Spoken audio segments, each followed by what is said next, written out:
اسی طرح سے قرآن حکیم سے یہ ثابت ہے کہ بالکل ابتدائی دور میں جو مکی دور ہے، بالکل اس کا ابتدائی زمانہ، سورہ نون کے آخر میں جو مذکور ہے کہ یہ کوشش کی گئی تھی کہ کچھ ایسے لوگوں کے ذریعے سے کہ جن کی قوت ارادی ان کی نگاہوں میں بہت مرتکز ہو جاتی ہے، یہ عملیات میں ایک خاص معاملہ یہ بھی ہوا کرتا تھا، اور اب بھی شاید کچھ لوگ یہ پریکٹس کرتے ہیں کہ اگر باقاعدہ ریاضت کر کے اپنی نگاہوں میں ایک خاص قسم کی تاثیر پیدا کر لی جائے، بلکہ مولانا امین حسن اصلاحی صاحب نے اس کا تذکرہ کیا تھا ایک مرتبہ جب زمانہ طالب علمی میں میں نے 2 تربیت گاہیں منعقد کی تھی، اور اس میں درس قرآن مولانا اصلاحی صاحب نے دیا تھا کہ آج کل بھی بعض لوگ یہ کرتے ہیں کہ رات کے پچھلے پہر اٹھ کر نہا دھو کر سفید براق کپڑے پہن کر پھر بیٹھتے ہیں اور کسی بالکل سفید کاغذ پر ایک چھوٹا سا نقطہ لگاتے ہیں اور پھر نگاہوں کو اس پر جمانے اور مرتکز کرنے کی مشق کرتے ہیں۔ کتنی دیر تک پلک جھپکے بغیر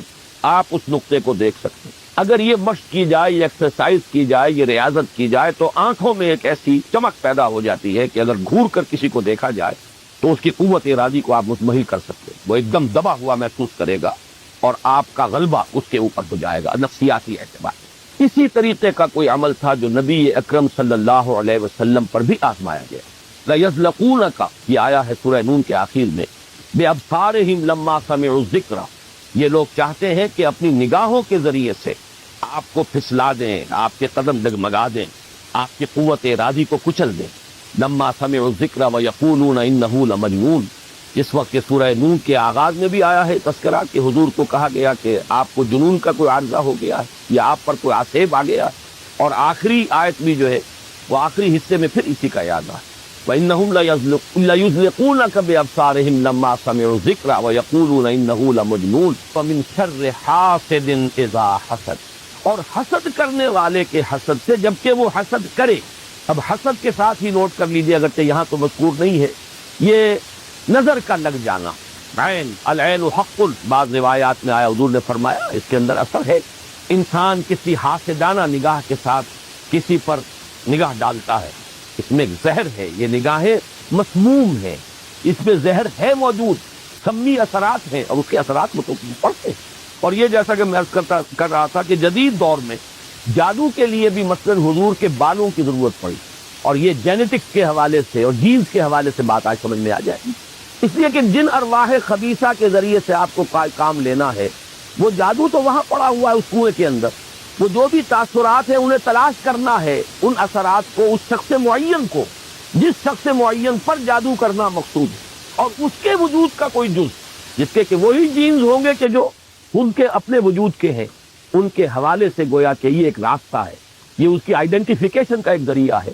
اسی اعتبار سے یہ حسد یا یہ نگاہ کا لگ جانا، میں سمجھتا ہوں کہ آج کی فزکس اگر تھوڑی سی بھی آپ پڑھیں تو ریڈیشن نگاہ پار ہو جاتی ہے انسان کے، ایسی بھی تو ریز ہیں نا، ایکس ریز کیا ہے آپ کے وجود میں سے گزر جاتی ہے، یہ ultraviolet infrared rays, یہ تمام کے تمام ایکس ریز یہ کیا ہے، وجود کو چیر کر گزرتی ہیں، تبھی تو اس فلم کے اوپر اثر پڑتا ہے جو فلم کے پیچھے لگی ہوئی اور آپ سامنے کھڑے ہوئے ہیں، آپ کی ہڈیاں علیحدہ نظر آ رہی ہے اور گوشت جو ہے وہ علیحدہ نظر آ رہا ہے، یہ تمام چیزیں آج سمجھ میں آتی ہیں۔ اور وہ فوٹونز جن کا میں نے ابھی عرض کیا 1 ملین 5 دفعہ کہیے، 30 صفریں لگائیے ایک پر تو 1 ملی میٹر کا اتناواں حصہ جو ہے وہ ایک فوٹون ہے، یہ تو وجود کے اندر سرایت کر کے کہیں سے کہیں نکل جانے والی چیزیں۔ ان ریڈیشنز کے حوالے سے ایٹمک ایکسپلوژن جو ہے اس کی ریڈیشن ہے جو آپ کو معلوم ہے کہ جو ذرا ذرا سے حادثے ہو رہے ہیں، چرنوبل میں ہوا ہے، کہیں ہو گیا تھا بھوپال میں، اور اس کی پھر ریڈیشنز کے کیا کیا اثرات ہیں، وہ شے نظر تو نہیں آتی، غیر مرئی چیزیں۔ آج کی دنیا میں جب آپ ESP کو مان رہے ہیں، ایکسٹرا سینسری پرسیپشن، نہ آپ کے کانوں کے ذریعے سے آپ کو پرسیپشن حاصل ہوئی ہے، نہ آنکھوں کے ذریعے سے، آپ کے سینس آرگنز انوالوڈ ہی نہیں ہے، but you are having perception, extra sensory perception. اسی طریقے سے ٹیلی پیتھی ہو رہی ہے، ایک بات آپ اپنے دل کے اندر، اپنے ذہن کے اندر جماتے ہیں، مرتکز کرتے ہیں، اور جس شخص کے ساتھ آپ چاہتے ہیں رابطہ اس تک اس بات کو منتقل کر دیتے ہیں۔ یہ سب کچھ کیا ہے؟ اس کے بعد تو اس دور میں بھی اگر کوئی لوگ بات کریں، من شر حاسد اذا حسد، اور عقد کے ساتھ اس کو جوڑا گیا ہے، ومن شر النفاثات فی العقد ومن شر حاسد اذا حسد، لیکن محض ردیف یا قافیہ یا فواصل کی رعایت سے قرآن میں کچھ نہیں، وہ اس کا ایک فیکٹر، اس کا ایک عامل ہو سکتا ہے، لیکن محض اس کی بنا پر نہیں مانا جائے گا۔ تو اس میں یقیناً کوئی اور حکمت ہے، اور وہ حکمت تقسیم کی گئی ہے۔ ہمارے مفسرین نے تو اس کو یوں بیان کیا ہے کہ ایک حسد وہ ہے کہ جو دل میں پیدا تو ہے، آدمی کے اندر ہے، لیکن یہ کہ وہ اس کو باقاعدہ کوئی ایک ہمت کے ساتھ اور اپنے ایک عزم کے ساتھ، ارادے کے ساتھ بروئے کار نہیں لا رہا، تو اس حسد کے اثرات نہیں ہوں گے، اس سے پناہ ماننے کی ضرورت نہیں ہے۔ میں اس کو اس انداز میں تو میرا ذہن سے قبول نہیں کرتا، اس لیے کہ حسد اگر پوٹینشلی ہے اندر تو اس کے اثرات ہوں گے، وہ ریڈیشن تو ہوگی، چاہے اس کا ارادہ ہو چاہے نہ ہو، وہ کیفیات جو ہے وہ اس کے سانس سے، اس کی آنکھ سے، اس کے وجود سے، وہ اندر اگر زہر گھل گیا ہے تو اس کے وجود سے نکلنے والی ساری شعاعیں جو ہیں ان کے اندر وہ اثر موجود ہوگا، وہ مسموم ہوں گی، زہر ان میں ملا ہوا ہوگا، اس کے اثرات ہوں گے۔ البتہ یہ کہ اس کے دو درجے ہم قائم کر سکتے ہیں، اور وہ یہ کہ ایک ہے غیر شعوری حسد، ابھی آپ کو اندازہ نہیں، اندر ہی اندر کھچڑی پک رہی ہے، وہ اور بات ہے، لیکن جب یہ اس درجے کو پہنچ جائے کہ شعور کی سطح پر آ جائے، آپ کسی کی برائی چاہنے لگیں بالفعل، آپ چاہیں کہ اس کے اندر اگر یہ فضیلت کی بات ہے تو یہ سلب ہو جائے، اس کو پاس اگر یہ نعمت ہے تو یہ نعمت اس سے چھن جائے، مجھے مل جائے، یہی ہے اصل میں جس کو غبطہ اور حسد کا فرق کہا جاتا ہے۔ اور ایک جگہ پر حضور نے ایک حدیث میں لفظ حسد استعمال کیا ہے، لیکن مراد اس سے غبطہ ہے۔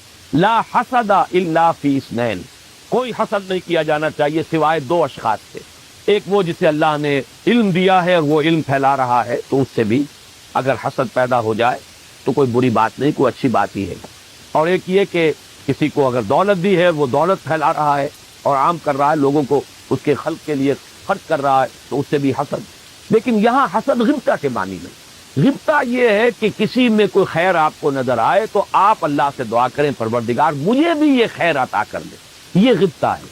اور حسد یہ ہے کہ اس سے یہ شے چھن جائے، یہ ہے در حقیقت کے جو بری شے ہے کہ کسی نعمت کا کسی دوسرے شخص سے سلب ہو جانا، اس کی خواہش جب پیدا ہو جائے اور جب یہ شعوری سطح پر آ جائے، یعنی ایک ہے اس کا ایک وہ جو جس سے کہ ابھی اتنی اس کی انٹینسٹی نہیں ہے کہ اس سے وہ ریڈیشن ہو، اس کی انٹینسٹی اس وقت ہوگی جبکہ وہ شعور کی سطح پر آ گئی اور انسان جو ہے جل رہا ہے حسد کی آگ میں اور چاہتا ہے کہ یہ نعمت اس سے سلب ہو جائے، یہ فضیلت جو ہے اس سے چھن جائے، تو یہ شے وہ ہے یقیناً کہ اس کے اثرات، اس کو میں اس وقت جدید فزکس کی اصطلاح میں ریڈیشن کے ذریعے سے اس میں لفظ واضح کر رہا ہوں، اس کے اثرات ممتد ہوتے ہیں، اور اس کے شر سے بھی پناہ مانگنے کی یہاں ہمیں تلقین کی گئی۔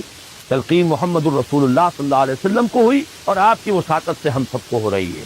قل اعوذ برب الفلق من شر ما خلق ومن شر غاسق اذا وقب ومن شر النفاثات فی العقد ومن شر حاسد اذا حسد۔ میں جب بھی یہ سورت پڑھتا ہوں تو اگرچہ یہ کہیں مجھے کوئی معصور تو یہ شے نہیں ملی ہے، لیکن اس کے فوراً بعد بالکل کسی تسنع کے بغیر میرے یہ الفاظ بھی زبان پر آ جاتے ہیں۔ اللہم انی اعوذ بک یا رب الفلق من شر ما خلقت ومن شر غاسق اذا وقب ومن شر النفاثات فی العقد ومن شر حاسد اذا حسد۔ اسی طرح قل اعوذ برب الناس ملک الناس، تو وہاں بھی اللہم انی اعوذ بک یا ربی و رب الناس و یا الہی و الہ الناس و یا ملکی و ملک الناس۔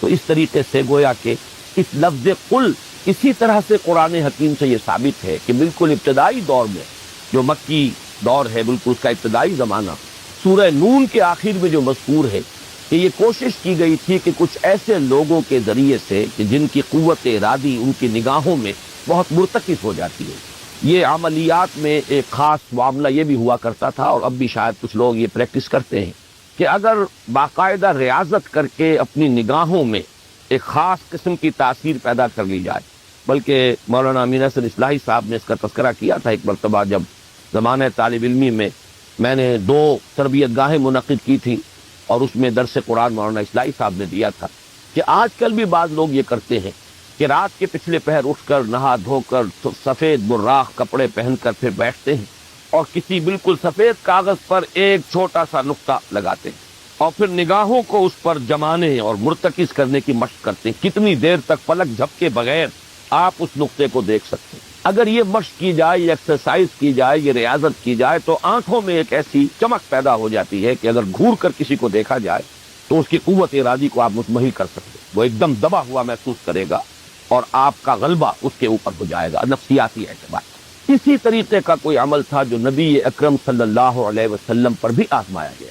لَيَزْلَقُونَكَ یہ آیا ہے سورہ نون کے آخر میں، بِأَبْصَارِهِمْ لَمَّا سَمِعُوا الذِّكْرَ، یہ لوگ چاہتے ہیں کہ اپنی نگاہوں کے ذریعے سے آپ کو پھسلا دیں، آپ کے قدم ڈگمگا دیں، آپ کی قوت ارادی کو کچل دیں۔ لَمَّا سَمِعُوا الذِّكْرَ وَيَقُولُونَ إِنَّهُ لَمَجْنُونٌ، جس وقت کہ سورہ نون کے آغاز میں بھی آیا ہے تذکرہ کہ حضور کو کہا گیا کہ آپ کو جنون کا کوئی عارضہ ہو گیا ہے یا آپ پر کوئی آسیب آ گیا ہے، اور آخری آیت بھی جو ہے وہ آخری حصے میں پھر اسی کا یاد ہے، وَإِنَّهُمْ لَيُزْلِقُونَكَ بِأَبْصَارِهِمْ لَمَّا سَمِعُوا الذِّكْرَ وَيَقُولُونَ إِنَّهُ لَمَجْنُونٌ وَمِن شَرِّ حَاسِدٍ إِذَا حَسَدَ، اور حسد کرنے والے کے حسد سے جبکہ وہ حسد کرے۔ اب حسد کے ساتھ ہی نوٹ کر لیجئے، اگرچہ یہاں تو مذکور نہیں ہے، یہ نظر کا لگ جانا، عین العین حق، بعض روایات میں آیا حضور نے فرمایا اس کے اندر اثر ہے۔ انسان کسی حاسدانہ نگاہ کے ساتھ کسی پر نگاہ ڈالتا ہے، اس میں زہر ہے، یہ نگاہیں مسموم ہیں، اس میں زہر ہے موجود، سمی اثرات ہیں اور اس کے اثرات میں تو پڑتے ہیں۔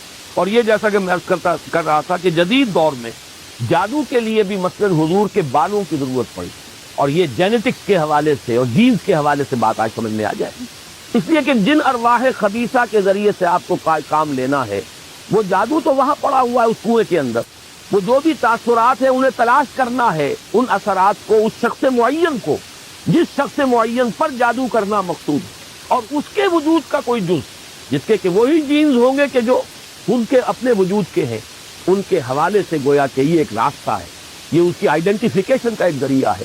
اسی اعتبار سے یہ حسد یا یہ نگاہ کا لگ جانا، میں سمجھتا ہوں کہ آج کی فزکس اگر تھوڑی سی بھی آپ پڑھیں تو ریڈیشن نگاہ پار ہو جاتی ہے انسان کے، ایسی بھی تو ریز ہے نا، ایکس ریز کیا ہے آپ کے وجود میں سے گزر جاتی ہے، یہ ultraviolet, infrared rays, یہ تمام کی تمام ایکس ریز، یہ کیا ہے، وجود کو چیر کر گزرتی ہے، تبھی تو اس فلم کے اوپر اثر پڑتا ہے جو فلم کے پیچھے لگی ہوئی اور آپ سامنے کھڑے ہوئے ہیں، آپ کی ہڈیاں علیحدہ نظر آ رہی ہیں اور گوشت جو ہے وہ علیحدہ نظر آ رہا ہے، یہ تمام چیزیں آج سمجھ میں آتی ہیں۔ اور وہ فوٹون جن کا میں نے ابھی عرض کیا 1 ملین 5 دفعہ کہیے، 30 صفریں لگائیے ایک پر، تو 1 ملی میٹر کا اتناواں حصہ جو ہے وہ ایک فوٹون ہے، یہ تو وجود کے اندر سرایت کر کے کہیں سے کہیں نکل جانے والی چیزیں۔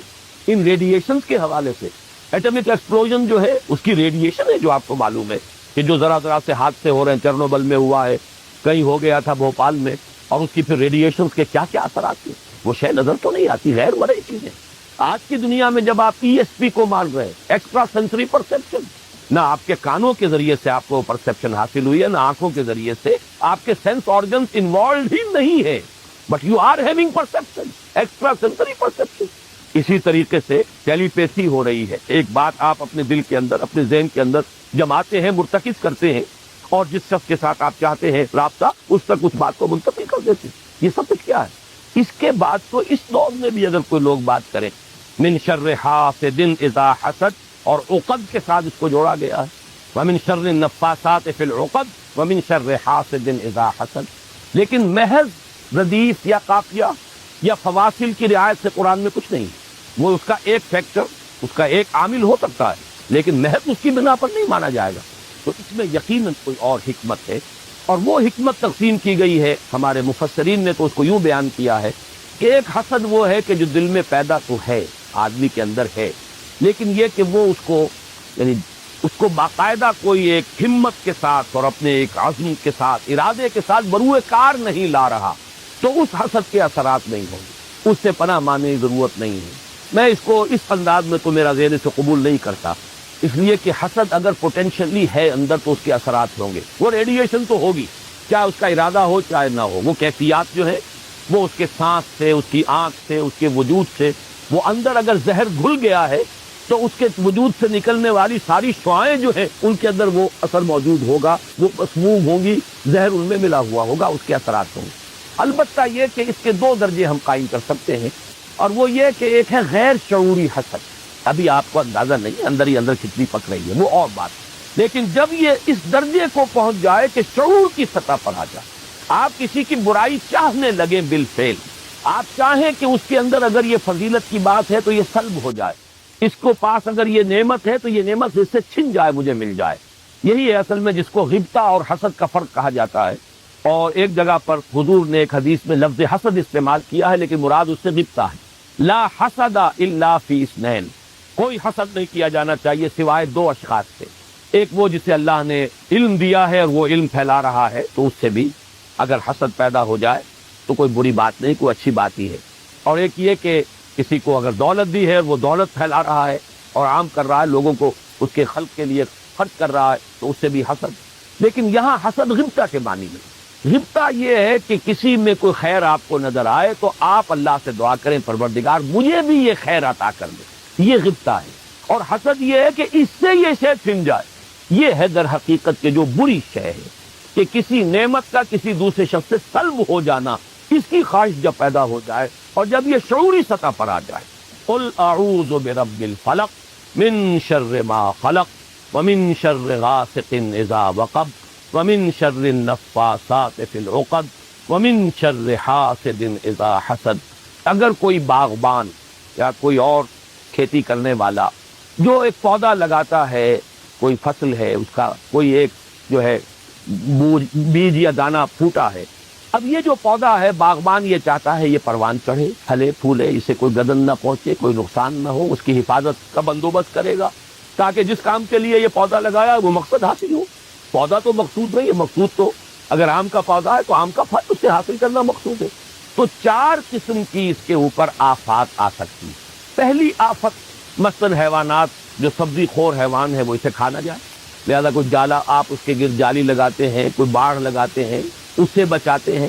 اور یہ جو جانور آ کر کھائے گا، بکری فرض کیجیے کھا جاتی ہے آ کے، تو یہ کوئی اس کی نیت آپ کو ضرر پہنچانے کی نہیں ہے، یہ اس کی طبعی ایک خاصیت ہے۔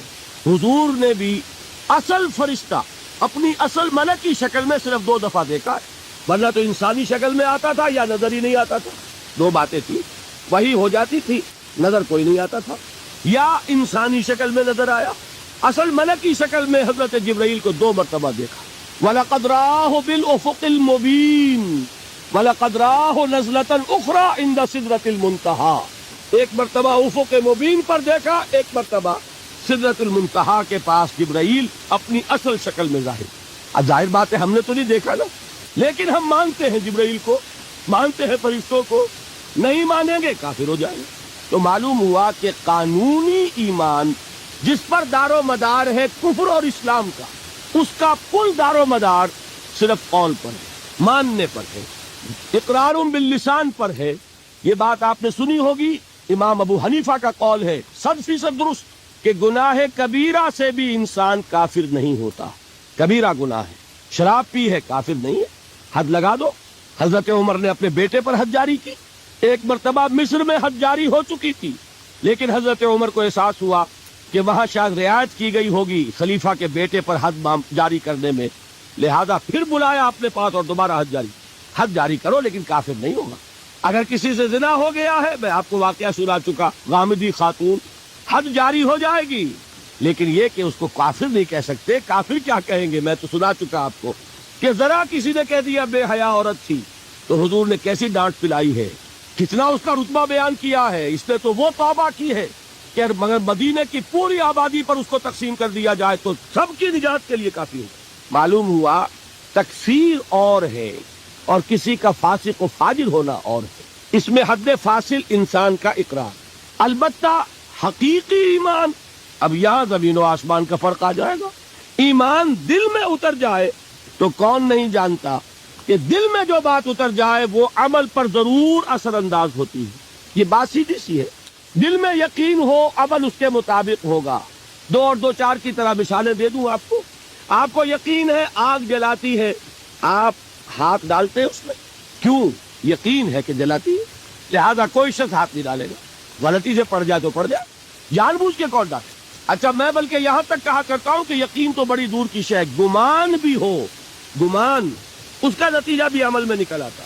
کون شخص نہیں جانتا کہ سارے سانپ زہریلے نہیں ہوتے، معلوم ہے نا، لیکن جو سانپ ہے پتہ نہیں کم بخت یہ زہریلا ہو، ہے کہ نہیں؟ یقین نہیں ہے کہ یہ زہریلا ہے، ہو سکتا ہے کہ زہریلا ہو، صرف ظن ہے نا، آپ قریب پھٹکتے ہوں گے۔ معلوم ہوا کہ یقین تو بڑی شے ہے۔ وہ تو میں نے اقبال کے آپ کو شعر سنایا بارہا، یقین پیدا کرے ناداں یقین سے ہاتھ آتی ہے، وہ درویشی کے جس کے سامنے جھکتی ہے فغفوری۔ یہ اولیاء اللہ کون تھے؟ صاحب یقین ہی تو تھے، اور کون تھے؟ جن کے سامنے بادشاہ جھکتے تھے۔ شیخ عبد القدوس گنگوہی رحمت اللہ علیہ، کس زمانے میں تھے یہ؟ ابراہیم لودھی اور اکبر کا زمانہ، بابر کا زمانہ، جب جنگ ہوئی ان کے مابین، ابراہیم لودھی چل کر آیا ہے کہ بابر آ گیا ہے، میں جا رہا ہوں مقابلے کے لیے، پانی پت کی پہلی جنگ ہونے والی ہے، میرے لیے دعا کر دیجیے۔ فرماتے ہیں ذرا ہٹ جاؤ، ہماری دھوپ چھوڑ دو۔ دعا نہیں کی اور وہ شکست اس نے کھائی، مارا گیا۔ ان سے بھی پہلے کی بات ہے، نظام الدین اولیاء رحمت اللہ علیہ 7 بادشاہوں کا زمانہ دیکھا ہے۔ کسی بادشاہ سے ملنے کا تو خیر سوال ہی نہیں، اس کے پاس جانے کا سوال نہیں، کسی کو اجازت نہیں دی حاضر ہونے کی۔ ایک بادشاہ نے کہا کہ آپ کیسے روک سکتے ہیں، میں آ جاؤں گا، تو جواب یہ لکھوایا ہے کہ درویش نے اپنے گھر کے 2 دروازے رکھے ہوئے ہیں، بادشاہ ایک دروازے سے داخل ہوگا، درویش دوسرے سے نکل جائے۔ بادشاہ چاہتا ہے اذن باریابی، اور سلطان الہند پھر کون ہوا؟ سلطان الہند تو پھر نظام الدین اولیاء ہوئے، جس کی قدم بوسی کے لیے بادشاہ آنا چاہتا ہے اور وہ اجازت نہیں دے رہے، اس لیے ان کا نام ہے سلطان الہند حضرت نظام الدین اولیاء رحمت اللہ علیہ۔ تو یہ جان لیجئے۔ ایک اور کا واقعہ ابو علی قلندر کا، نواب ٹونک نے جاگیر کے لیے ایک وثیقہ بھیج دیا، ہم نے آپ کی خانقاہ کے لیے اتنے گاؤں کی جاگیر لکھ دی۔ اسی کاغذ کے پشت پر ایک شعر لکھا، ما آبروئے فقر و قناعت نباختیم، با میر خان بگوئے کہ روزی مقدر است۔ جاؤ میر خان سے کہہ دو، نواب ٹونک سے، ہماری روزی اللہ کے ہاں مقدر ہے، لکھی ہوئی ہے، ہم تمہارے ہاتھ اپنے فقر اور درویشی کی عزت بیچنا نہیں چاہتے، لے جاؤ اپنا وثیقہ۔ کون تھے یہ؟ صاحب یقین۔ یقین پیدا کرے ناداں، یقین سے ہاتھ آتی ہے وہ درویشی کہ جس کے سامنے جھکتی ہے فغفوری۔ شہنشاہ ہند اذن باریابی چاہے اجازت نہ ملے، وہ یقین کی بات ہے۔ آپ سوچئے یقین پیدا ہو جائے تو کیا ہوگا؟ اس کی ایک شکل تو میں کل آپ کو دکھا چکا، توکل ہوگا، راضی برضا ہوں گے، خوف نہیں ہوگا، حزن نہیں ہوگا، ڈر کاہے کا، میرا محافظ میرا رب۔ اچھا اس نے ہی کوئی چیز میرے لیے لکھ دی ہے تو کون محافظ ہو سکتا ہے؟ اور اللہ سے بچانے والا کوئی ہے؟ اور ہم اللہ کی طرف سے مقرر کردہ کسی چیز سے بھاگیں گے کیا؟ وہ تو ہمارا محبوب ہے، محبوب کی رضا اسی میں ہے، حاضر ہے ہم۔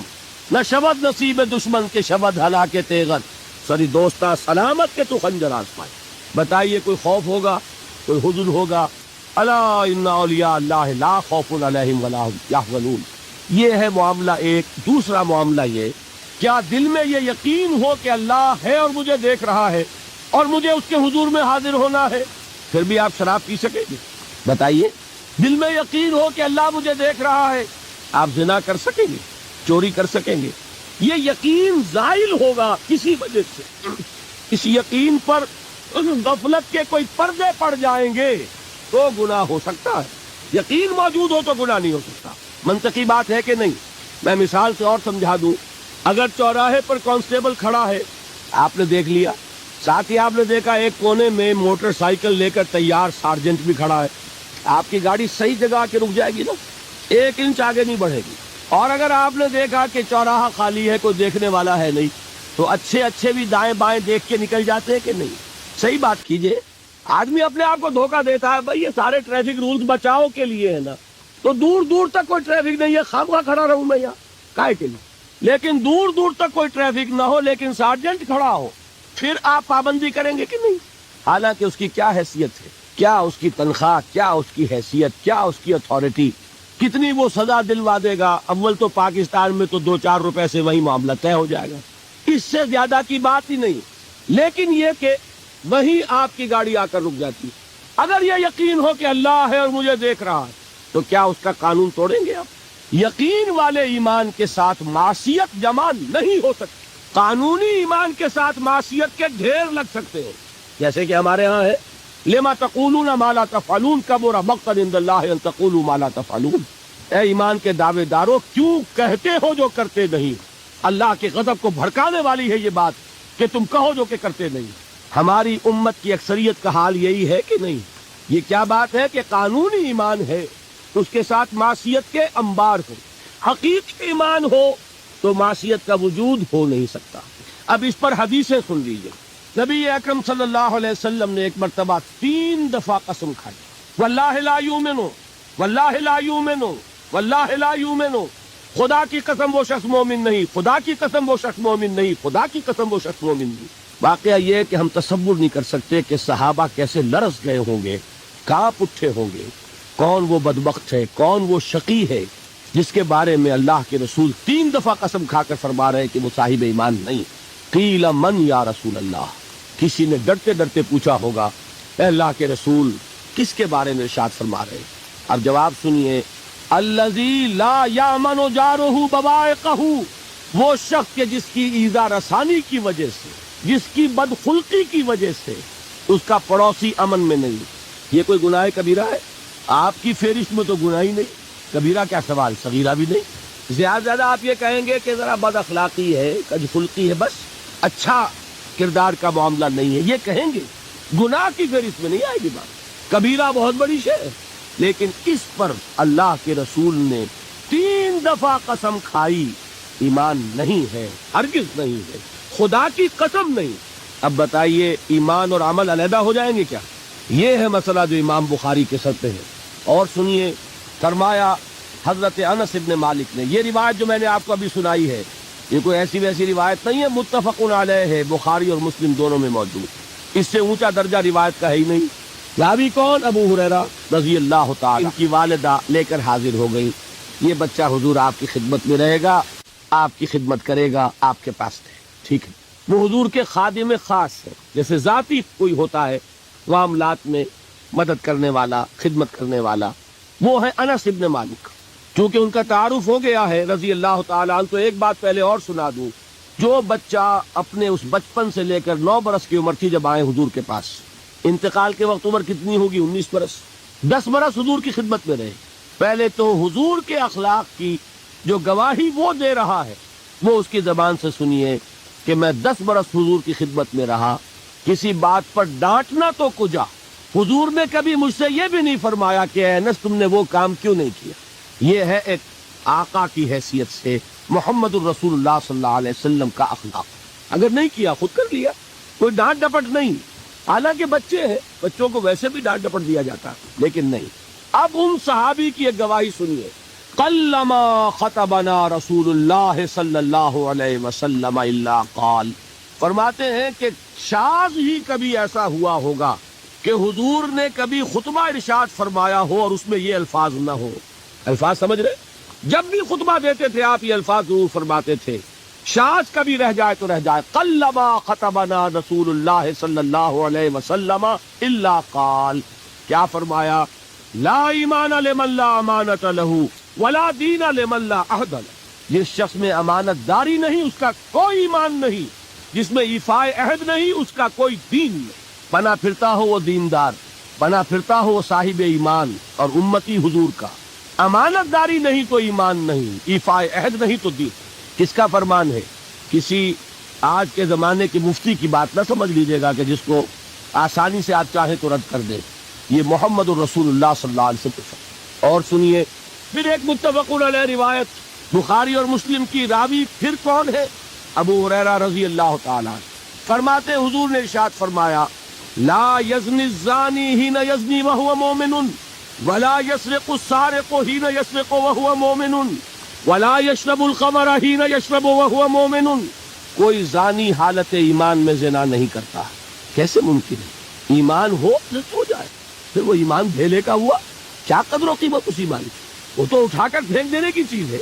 ایمان اور اخلاق پہ اثر انداز نہ ہو، ایمان اور کردار کو نہ بدلے، ایمان اور عمل کو نہ بدلے تو کس مرض کی دوا؟ پھینکو۔ نہیں ممکن کہ ایمان ہو اور زنا ہو، نہیں ممکن کہ ایمان ہو اور چوری ہو۔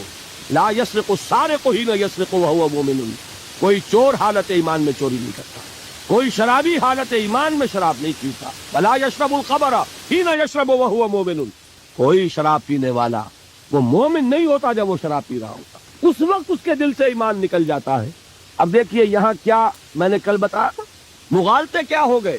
مغالطے یہ ہو گئے کہ اس کو سمجھ لیا قانونی بات، یہ قانونی بات نہیں ہے، وہ قانونی ایمان کی بات نہیں ہو رہی، یہ حقیقی ایمان کی بات ہو رہی۔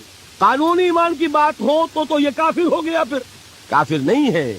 قانونی ایمان کا دار و مدار قول پر، یہ وہ حقیقی ایمان ہے، قلبی یقین والا ایمان، اس کے بارے میں فرمایا جا رہا ہے وہ دل سے نکل جاتا ہے تو گناہ ہو سکتا ہے۔ ایک اور حدیث میں حضور نے اس کو اور واضح کر دیا، جب کوئی شخص گناہ کرتا ہے تو ایمان اس کے دل سے نکل کر اور اس کے سر پر منڈلاتا ہے جیسے پرندہ ہو، اگر توبہ کرتا ہے تو واپس لوٹ آتا ہے، توبہ نہیں کرتا تو رخصت ہو جائے۔ بتائیے کوئی اشتباہ ہے گیا؟ لیکن خدا کے لیے دو انتہاؤں سے اپنے آپ کو بچائیے۔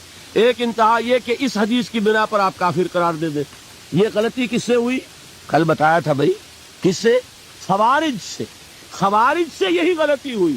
وہ فارسی کا ایک مصرع ہے کہ مردی و نامردی قدم فاصلہ دارت، یہ باریک جیسے بال کا سا فرق ہوتا ہے لیکن زمین و آسمان کے نتیجے نکل آتے ہیں۔ انہوں نے ایسی حدیثوں کی بنا پر یہ فیصلہ کر دیا، پھر اگر ایمان نہیں ہے تو کافر ہے۔ کتنا یہ آسانی سے نتیجہ نکل آئے، ایمان نہیں ہے تو کافر ہے۔ لا ایمان لمن لا امانت لہو، کوئی شخص امانت میں خیانت کرتا ہے تو اس میں ایمان نہیں ہے، ایمان نہیں ہے تو کافر ہے، کافر ہے تو مرتد ہے، مرتد ہے تو واجب القتل ہے۔ کہاں سے کہاں بات پہنچ گئی؟ بہت بڑی غلطی، بہت بڑی گمراہی۔ دوسری طرف ایک ہمارے ہاں اور انداز ہے کہ وہ جنت و دوزخ کے فیصلے اور قیامت کے اور آخرت کے فیصلے بھی قانونی اسلام کی بنیاد پر کرتے ہیں۔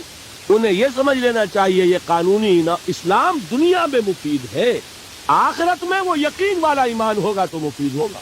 یہ چیز ذہن سے نکل گئی، اور برا نہ مانیے یہ اہل سنت کے اکثر عوام کے ذہنوں سے یہ بات نکل گئی۔ وہ یہ سمجھتے ہیں ہمارے پاس سرٹیفکیٹ ہے، ہم مسلمان ہیں، مسلمان ہیں تو صاحب ایمان ہے، صاحب ایمان ہے تو جنت ہم پر واجب اور دوزخ ہم پر حرام۔ یہ آپ کے دل میں لکھا ہوا ہے کہ نہیں؟ جب دل میں یہ لکھا ہوا ہوگا تو پھر کرو گناہ، کیوں نہ کرو؟ کیوں حرام خوری نہ کرو؟ کیوں رشوتیں نہ لو؟ کیوں بددیانتی نہ کرو؟ جبکہ دوزخ تو آپ پر حرام ہے ہی ہے، آپ کو کوئی چیز نقصان پہنچا ہی نہیں سکتی۔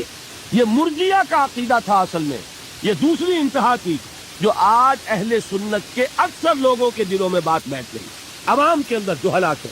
ان دونوں چیزوں سے بچیے۔ تیسری ایک غلطی کی اہل تشیع نے، انہوں نے کیا غلطی کی؟ ایمان اور اسلام کے فیصلے دنیا میں کرنے لگ گئے۔ فلاں مومن تھے، باقی سب مسلم ہی تھے، اور باقی سب منافق ہی تھے۔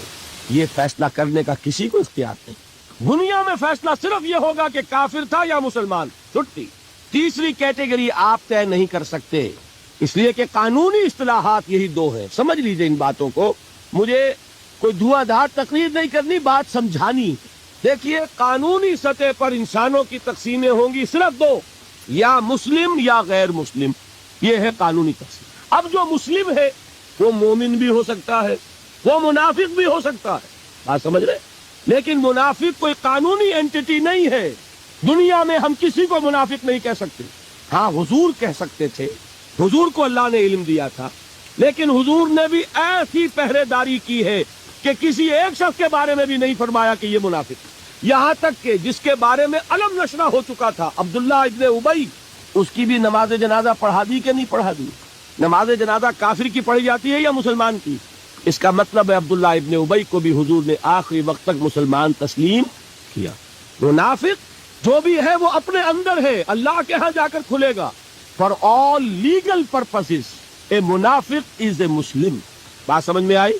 اس لیے کہ لیگل اینٹیز دو ہی ہے، کافر اور مسلم۔ تیسری اینٹی کوئی لیگل نہیں ہے، تیسری کوئی حیثیت قانونی نہیں ہے۔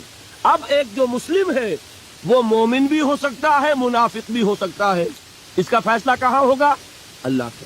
ویسے حقیقت نفاق پر مجھے تفصیلی گفتگو کرنی ہے، میں اس کے مسائل اور وہاں اس وقت واضح کروں گا۔ اس وقت ایک بات اور نوٹ کر لیں، دیکھیے اب یہ جن لوگوں نے کچھ الجبرا پڑھا، جیومیٹری پڑھی، تھوڑی سی بھی ان کی سمجھ میں بات آئے گی۔ کچھ گراف بنایا کرتے تھے، زیرو درمیان میں، اور رائٹ سائڈ پہ +1 +2 +3 +4، اور لیفٹ پر -1 -2 -3 -4، درمیان میں کیا ہے؟ زیرو۔ یہ تیسری شکل بھی ممکن ہے۔ +1 کیا ہے؟ ایمان کا پہلا درجہ۔ +2 کیا ہے؟ ایمان کا دوسرا درجہ۔ +3 کیا ہوگا؟ ایمان کا اور درجہ۔ اور ابو بکر کا مقام کیا ہوگا؟ +انفینٹی، انتہائی درجے میں وہ پلس ہوتا چلا جائے گا تو وہ ابو بکر کا ایمان ہوگا، ٹھیک ہے۔ اور -1 نفاق کا پہلا درجہ، -2 -3 اور انفینٹی عبداللہ ابن ابی رئیس المنافقین۔ سمجھ میں آ گیا؟ درمیان میں زیرو بھی تو ہے کہ نہیں؟ یہ تیسری شکل ممکن ہے۔ جو شخص مسلم ہے وہ نہ مومن ہو نہ منافق ہو، بین بین ہو، یہ بھی ممکن ہے۔ اوپر سے مسلم اندر ایمان، مسلم بھی ہو گیا مومن بھی ہو گیا، اوپر سے مسلم اندر منافق، مسلم بھی ہو گیا منافق بھی ہو گیا، اوپر سے مسلم اندر نہ نفاق نہ ایمان، اب وہ نرا مسلم ہو گیا۔ اور سچ پوچھئے تو ہم جو بیٹھے ہیں وہ وہی کچھ ہے، الا ماشاء اللہ منافق نہیں ہے، اللہ کے فضل و کرم سے کوئی ہوگا ہم نہیں جانتے، منافق نہیں ہے۔ یہ بڑا دھوکہ پڑ جاتا ہے بعض اوقات کہ ہم اپنے جذبات میں آ کر کہہ بیٹھتے ہیں یہ مسلمان منافق ہے، منافق نہیں ہے۔ ہاں مومن بھی نہیں، ایمان کسی اور شے کا نام، ایمان ہوتا ہے تو سورج کے مانند دمکتا ہے، ایمان ہوتا ہے عمل جو ہے اس کا نکھرتا ہے، ایمان ہوتا ہے تو توکل، راضی برضائے رب، اطاعت رب، اتباع رسول، نیکی بھلائی اخلاق، یہ ہے ایمان۔ تو ہمارا کیا حال ہے اکثر و بیشتر، نہ مومن نہ منافق، بین بین میں ہے۔ اور یہ آیت جس پر میں گفتگو کر رہا ہوں یہ اصل میں ایسے ہی لوگوں سے متعلق ہے۔ قالت الاعراب آمنا قل لم تؤمنوا، پلس کا انکار ہو گیا تھا، ایمان تو نہیں ہے تمہارے اندر، ولکن قولوا اسلمنا درمیان میں آ گئے، ولما يدخل الايمان في قلوبكم، مزید تاکید ہو گئی ایمان تمہارے دلوں میں داخل نہیں ہوا۔ لیکن اب آگے چلیے، وَإِن تُطِيعُوا اللَّهَ وَرَسُولَهُ لَا يَلِدْكُم مِّنْ أَعْمَالِكُم شَيْئًا، اگر تم اللہ اور اس کے رسول کی اطاعت کرتے رہو گے اللہ تمہارے عمل میں کوئی کمی نہیں کرے گا۔ اس سے ثابت ہو گیا منافق بھی نہیں، اس لیے کہ منافق کا کوئی عمل قبول نہیں، منافق تو وہ مائنس ویلیو ہے، اس کے ساتھ کوئی نیکی قبول ہو نہیں سکتی۔ کیا عبداللہ ابن ابی کی نمازیں قبول ہوئی؟ اگرچہ وہ نماز حضور کی امامت میں ادا کی جا رہی ہے، لیکن کیا اس کی نماز قبول ہو سکتی تھی؟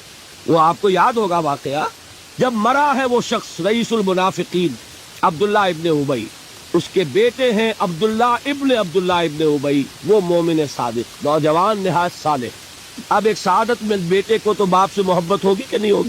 وہ بیٹا حاضر ہوتا ہے حضور کی خدمت میں، حضور میرے والد کا انتقال ہو گیا، آپ اپنا کرتا عنایت فرما دیجیے تاکہ میں اس کو کفن لوں۔ حضور نے سوچا اور کرتا اتار کے دو۔ حضرت عمر کھڑے ہو گئے، وہ تو تھے نا، ان کا جلال اور ضبط نہیں کر سکتے تھے، ان کا وہ انداز تھا جو حضرت موسیٰ کا تھا۔ حضرت خضر کو 3 دفعہ ٹوکا کہ یہ کیا کیا تم نے، بغیر کسی جرم کے اس بچے کو ختم کر دیا، یہ کیا کیا تم نے، کشتی کو تم نے توڑ دیا، مارو گے جو اس کے اندر سوار ہے، یہ کیا کیا، یہ دیوار سیدھی کر دی، یہ بدبخت انہوں نے ہمیں کھانے کو بھی نہیں دیا اور ان کی دیوار سیدھی کر رہے ہیں۔ تو حضرت موسیٰ علیہ السلام خاموش نہیں رہ سکتے، انک لن تستطیع معی صبرا، یہی معاملہ حضرت عمر فاروق کا۔ کھڑے ہو گئے، حضور کیا کرتے ہیں، اس دشمن خدا کو آپ اپنا کرتا دے رہے ہیں، اس نے یہ کیا، اس نے یہ کیا، اس نے یہ کیا۔ حضور مسکرا کر فرماتے ہیں، عمر میرا کرتا اسے اللہ کے عذاب سے نہیں بچا سکے گا۔ کبھی سنا آپ نے؟ لیکن ایک ہے مروت، ایک ہے شرافت۔ اس نیک اور صالح نوجوان نے آ کر مجھ سے ایک بات کہی، مجھ سے سوال کیا نا، کیا میری شرافت اور مروت اسے گوارا کر سکتی ہے کہ اس کا ہاتھ میں خالی لوٹا دوں؟ لیکن یہ نہیں کہ میرا کرتا اسے عذاب سے بچا لے۔ لیس للانسان الا ما سعى وان سعيه سوف يرى، نہیں ہے انسان کے لیے مگر وہی کچھ جس کے لیے اس نے محنت کی، بھاگ دوڑ کی، جو کمائی کی ہے وہی ملے گا، اور جو کمائی ہے وہ ضائع نہیں کی جائے گی، وہ دکھا دی جائے گی، یہ ہے تمہاری کمائی۔ تو انسان کا معاملہ تو عمل سے ہے۔ اور میں یہ بھی بتا دوں، لطیف باتیں ہیں یہ کرتا حضور نے دیا کیوں؟ ایک تو آپ کی شرافت اور مروت، اسی شرافت اور مروت کا ایک اور پہلو یہ تھا، حضور اس شخص کا ایک احسان اپنے اوپر سمجھتے تھے۔ غزوہ بدر میں حضرت عباس حضور کے چچا کفار کی طرف سے آئے تھے، ایمان نہیں لائے تھے اس وقت تک، اور وہ اسیران بدر میں تھے۔ بدر کی جنگ کے بعد جو قیدی تھے ان میں عباس بھی ہیں رضی اللہ تعالی عنہ۔ ان کو پاس کرتا نہیں تھا، کرتے کی ضرورت پیش آئی، وہ طویل القامت انسان تھے۔ عبداللہ ابن ابی نے اس وقت کرتا دیا تھا عباس کو۔ اس کو محمد الرسول اللہ اپنے اوپر ایک احسان سمجھتے تھے کہ میرے چچا کو اس شخص نے ایک وقت میں کرتا دیا۔ آج در حقیقت محمد الرسول اللہ صلی اللہ علیہ وسلم نے اپنے اس احسان کا بدلہ چکایا۔ بہرحال بات جو ہو رہی تھی اس کو سمجھیے، منافق اندر جو کچھ ہے وہ ہے اور اللہ جانتا ہے، اللہ کا رسول جانتا تھا لیکن اس نے اس کو چھپایا اور تاکید کر دی، جس کو بتایا بھی ایک صاحب حضرت حذیفہ ابن یمان۔ کچھ منافقوں کے نام بتا دیے تھے آپ نے، یہ میں واقعہ آپ کو پورا سناؤں گا جبکہ نفاق پر گفتگو ہوگی۔ لیکن ساتھ ہی کہہ دیا تھا دیکھنا کسی کو بتانا نہیں، یہ میرا راز ہے تمہارے پاس۔ اب لوگ ان سے پوچھتے بھی تھے، وہ بتاتے نہیں تھے، ان کا نام پڑ گیا صاحب و سر نبی، یہ نبی کے رازدان ہیں، ان کے پاس نبی کا